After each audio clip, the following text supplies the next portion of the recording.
E aí, pessoal, vamos falar desse assassinato do Charlie Kirk, né?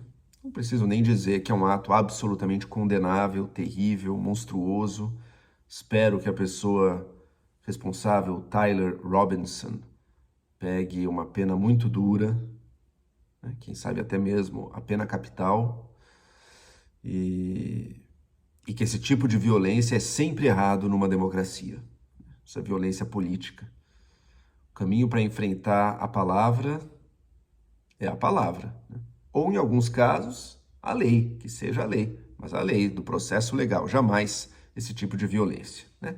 Acho que isso está bastante claro e, enfim, o grave dos dias de hoje é que isso precise ser sempre rediscutido e pareça ser uma opinião que está caindo em desuso, né? Dito isso, eu não faço questão também, nem acho que ninguém é melhor ou pior pelas mostras de luto performático que as pessoas sempre demonstram nesses momentos, né? Como se o luto que você demonstra, o sentimento, eu estou muito afetado pessoalmente por isso, torne a pessoa melhor, né? Cada um de nós se afeta diferentemente no nível pessoal, com diversas mortes de pessoas que a gente não conhece. Em geral, isso diz respeito a algum tipo de identificação, né? Então, por que algumas pessoas se afetaram muito com a morte da Marielle Franco, outras pouco? Daí agora vice-versa, algumas se afetam muito, outras pouco. Isso não, para mim, não mostra em si mesmo um caráter, mostra se você se identifica mais ou menos. Lembrando que nos Estados Unidos, recentemente em junho, teve um assassinato de uma deputada estadual democrata, que no Brasil virou notinha, não teve muito destaque, né? A Melissa Hortman. Daí, no caso, tinha sido um maluco de direita. Tem pessoas que vão se sentir mais identificados com ela, né? Ou quantas mortes a gente não acompanha na guerra de Gaza, né? No Sudão, enfim. Todo dia tem milhares e milhares de mortes violentas acontecendo. O que define se a gente fica mais ou menos afetado por uma ou por outra são uma série de critérios de identificação nosso, né? Por exemplo, o campo político ao qual a pessoa pertence. Isso é evidente num caso como esse do Charlie Kirk, né? E não torna ninguém melhor por estar demonstrando mais, né? Eu até me identifico no caso, não tanto pela figura dele, mas por conta dos filhos pequenos que ele tinha, né, que estavam até presentes no campus. Isso para mim é muito pesado mesmo.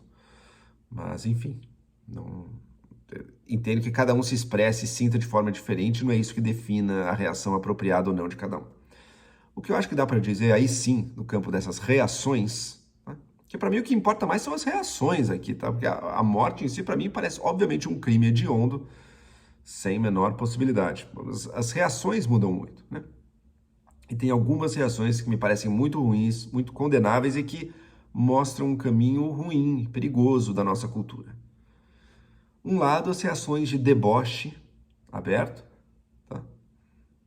Isso sempre é ruim, acho que com a morte de quase qualquer pessoa, né? Mas pior do que o deboche. Isso eu acho pior do que o deboche, que é a justificação. Porque ao justificar o assassinato de alguém, você está, na prática, dando a sua permissão moral, né? A sua autorização para novos atos assim. Você está tornando isso algo mais aceitável na cultura, né? Ou você está, pelo menos, é um sintoma de que isso está se tornando mais aceitável na cultura. E, portanto, que mais casos desse podem acontecer. Isso é bastante grave e é o momento que a gente vive, a gente vê mais mostras disso. Especialmente há uma subcultura especificamente de esquerda que hoje em dia parece ter como sua marca distintiva a celebração e a justificativa de assassinatos políticos. Não preciso nem dizer o quão ruim isso. E do outro lado, o que acontece também é usar uma morte dessas para fomentar o ódio a um lado político e, portanto, também ajudar no aumento da violência política, o que muitos perfis de direita vêm fazendo. Dizendo, olha o que a esquerda é. A esquerda é isso, é o assassinato, é o ódio, é o crime. Qualquer conclusão que você tira imediatamente é isso. Portanto, a resposta para a esquerda... E agora nós vamos responder na mesma moeda, ou seja, querem a violência também. Estão fomentando a violência também. Lembrando que a violência política de ambos os lados. Nos Estados Unidos, inclusive, tem muito levantamento também de mortes políticas causadas por ideologia de direita. Então, ambos os lados vão ter bastante violência aí no seu rol entre os seus extremistas, né? Curiosamente, no caso do Tyler Robinson, o assassino aqui, nem está muito claro o alinhamento dele, se é que existe um alinhamento político ideológico coerente no caso dele. Tem elementos de esquerda, tem elementos de direita e, mais do que tudo, tem elementos de uma pessoa profundamente online e que vivia muito um mundo de trollagem e de memes e de absurdos que circulam online e que provavelmente algum destempero psicológico também acabou influenciando ele a agir assim, né? Mas está rolando uma guerra de narrativas, inclusive, entre será que a gente bota ele na direita, será que é na esquerda? Cada lado tentando empurrar o assassino para o outro, né? O que dá para dizer tranquilamente é que, pelo que se sabe até agora, não tem nenhuma caracterização muito óbvia, não. Nem da esquerda, nem da extremíssima direita antissemita, nacionalista, que alguns já têm colocado ele também. Não está muito claro, não, né? Mas, enfim, isso não impede o uso ideológico da morte, né?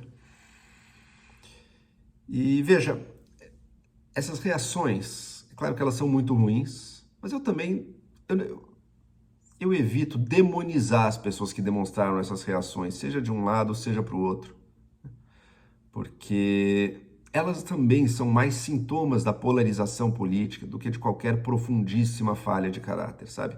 O que a gente nos permite dizer sobre o que a gente gostaria, movidos pela paixão política, e que é ruim, e pode ter efeitos ruins no mundo, mas não necessariamente é a amostra de que, nossa, essa pessoa é uma péssima pessoa, né? Eu não vejo assim, né? Eu até entendo que muitas dessas pessoas vão se haver com consequências, debochou da morte, olha, sinto muito, talvez você seja assim demitido do seu emprego, né? Eu talvez nem agisse assim, mas é um fato da vida, talvez aconteça isso. Mas eu certamente também não demonizo, porque eu entendo que é muito mais um momento cultural e social que a gente vive, que as palavras das pessoas dizem menos do que o que elas realmente são, né? Do que as suas condutas, as suas ações no dia a dia. Um tipo de consequência que eu julgo até mais perigosa não é essa apenas no discurso das pessoas e do debate público, é a consequência política direta. Por exemplo, um político como Donald Trump, que já deu a entender fortemente que essa morte do Charlie Kirk vai alimentar a política de segurança dele, mirando um grupo específico, a esquerda, que é perigosíssimo e tudo mais. Trump já está num processo de uso da da polícia imigratória dele de uma maneira cada vez mais violenta, cada vez mais clandestina, inclusive, rompendo com o marco da legalidade. E é uma questão de tempo. Já quem não é cidadão nos Estados Unidos já está fortemente tolhido na sua liberdade de expressão. E me parece uma questão de tempo até a gente ver isso ser estendido de alguma maneira para cidadãos também.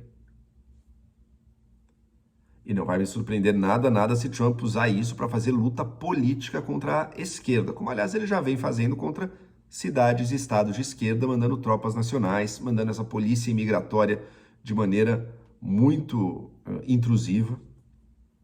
Enfim, é um conflito que está rolando. Isso me parece bastante grave. Mas é preciso responder a esse argumento de que a violência política é justificável, sabe?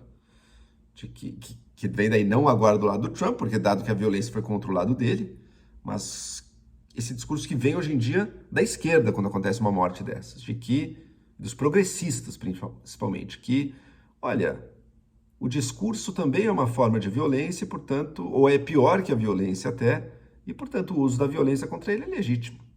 Primeiro, não é óbvio que a palavra não é igual à violência, mesmo aceitando que a palavra possa ter consequências ruins. Mas por que ela não é igual?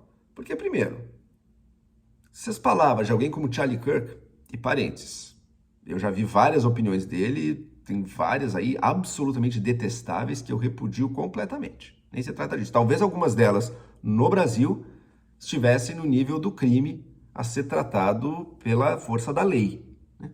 Jamais da violência pessoal, mas da força da lei. Mas mesmo isso eu não estou 100% convencido e mesmo assim são totalmente repudiáveis, tá?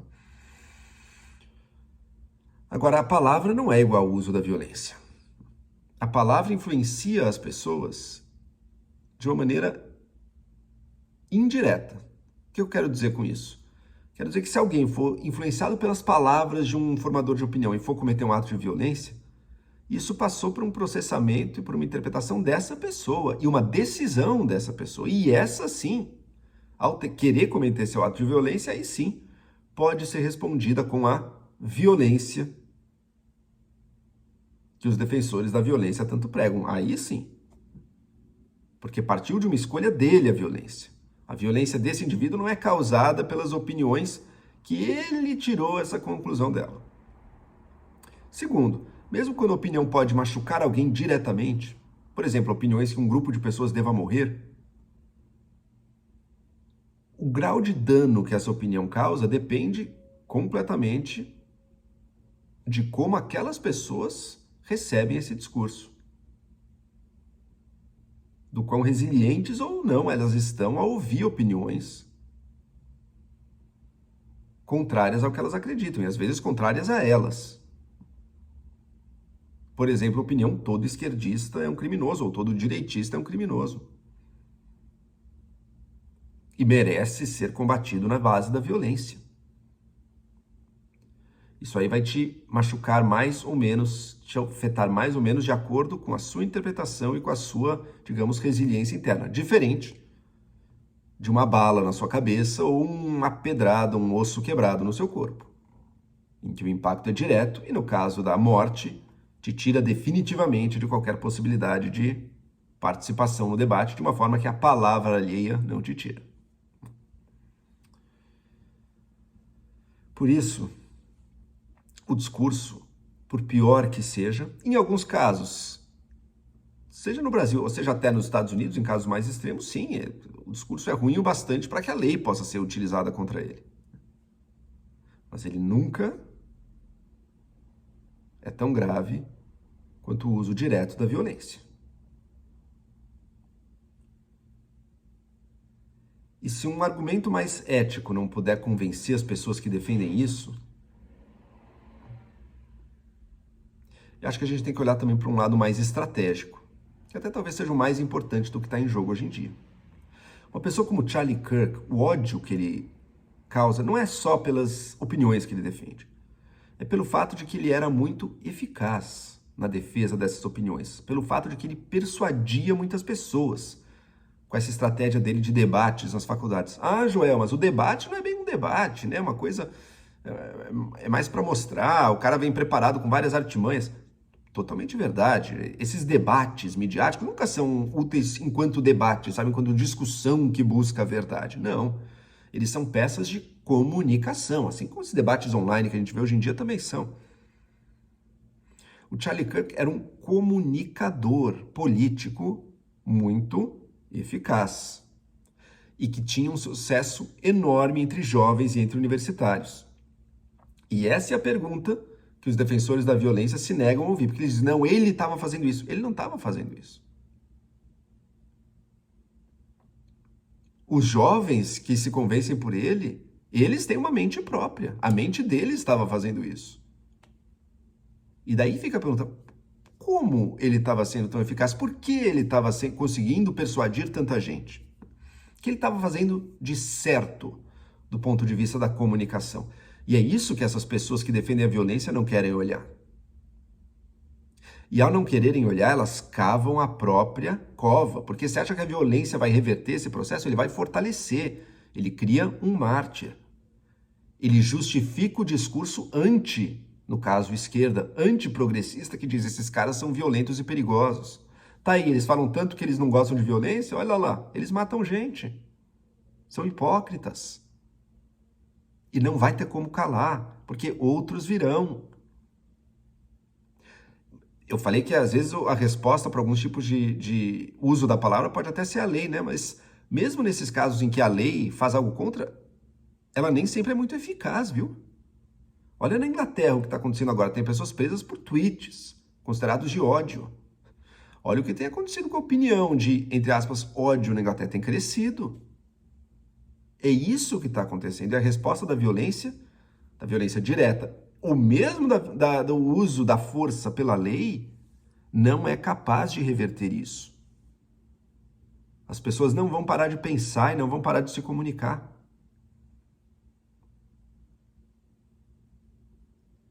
Se um discurso está crescendo, hoje em dia que o discurso não tem mais controle institucional, você tem que descobrir, por que ele está crescendo e como é que eu faço um discurso que consiga vencê-lo. O uso da violência, e além de um abismo ético, ele é um suicídio estratégico. O que está acontecendo? Por que os jovens estão indo tanto para a direita, para o conservadorismo? Você tem que desenvolver respostas para isso. Nem a violência, nem a lei vão dar conta. E Charlie Kirk, que já era um comunicador muito eficaz em vida, se tornará um símbolo ainda mais poderoso na morte. Podemos achar isso ruim, podemos repudiar profundamente muitas das coisas que ele defendia, mas tem que reconhecer essa realidade. E não é tapando os ouvidos e não é sonhando com a violência revolucionária contra essas pessoas que nada disso vai acontecer. Até porque você que é progressista e defende o uso da violência aqui no Brasil, pare e pense um pouquinho, tá? Suponha que agora o critério então deixa de ser o discurso e passe a ser a violência. Qual lado você acha que ganha?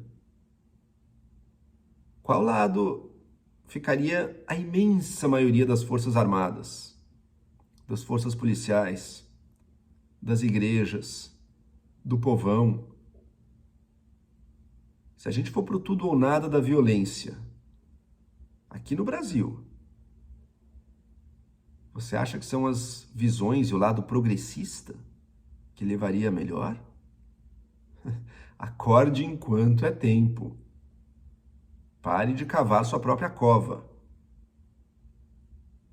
Leve a sério a inteligência das pessoas. A melhor resposta, a única resposta para o discurso é o discurso.